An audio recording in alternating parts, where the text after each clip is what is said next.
The Yoruba people are one of the largest and most culturally rich ethnic groups in West Africa, primarily located in southwestern Nigeria, with significant populations in Benin, Togo, and a global diaspora across the Americas due to the transatlantic slave trade.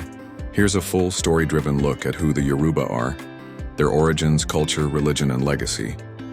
The Yoruba, keepers of kings and orishas, long before the lines of Nigeria were drawn on paper, before European ships brought shadows to African coasts, there stood a kingdom, a network of cities built on iron, ivory, and words.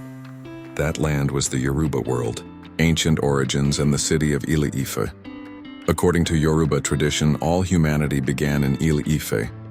It is said that the supreme god Olodumare sent the Orisha, divine being, Oduduwa, to create the earth there. From Ile-Ife, Oduduwa's descendants spread outward and founded powerful kingdoms like Oyo, Ijesha, Ijebu, Ondo, and more. Archaeological evidence supports this. By the 11th–14th centuries, Ife had become a major urban center, producing stunning bronze, terracotta, and stone sculptures that rivaled anything in Europe or Asia at the time. To the Yoruba, the world was never flat or small. It was alive, a place of spirits, kings, ancestors, and gods. Kings, empires, and civilization. The Yoruba were never a single empire. Instead, they lived in a constellation of city-states, each ruled by an Oba, king, who served as both political and spiritual leader.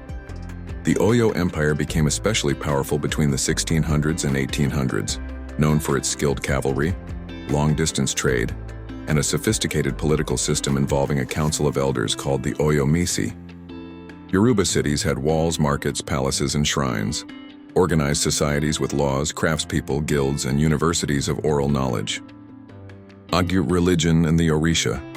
At the heart of Yoruba life is a deep, poetic religion centered around a pantheon of deities called the Orisha. Olodumare is the supreme creator.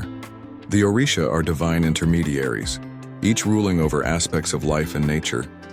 Shango, god of thunder and kingship. Ogun, god of iron, war, and tools. Yemoja, goddess of water and motherhood. Esu, trickster, messenger, keeper of crossroads. Rituals, music, drumming, and divination systems like Ifa, using sacred palm nuts and poetry, Odu, are central to spiritual practice. Priests called Babalawo for men and Ianifa for women interpret these signs to guide people's lives. The Yoruba in the diaspora. The transatlantic slave trade tore millions from Yoruba lands between the 17th and 19th centuries. Many were taken to Brazil, Cuba, Haiti, and the Caribbean, but they carried their culture with them.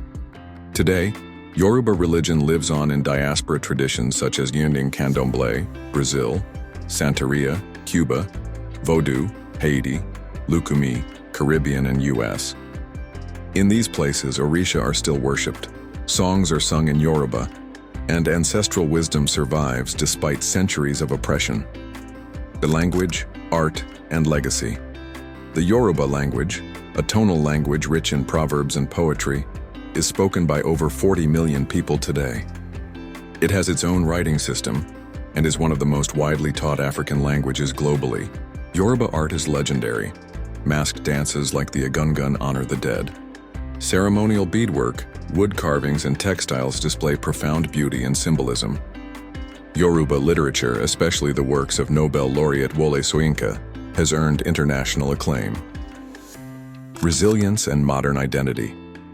Today, the Yoruba are a political and cultural powerhouse in Nigeria, known for their contributions to music, academia, business, and national leadership.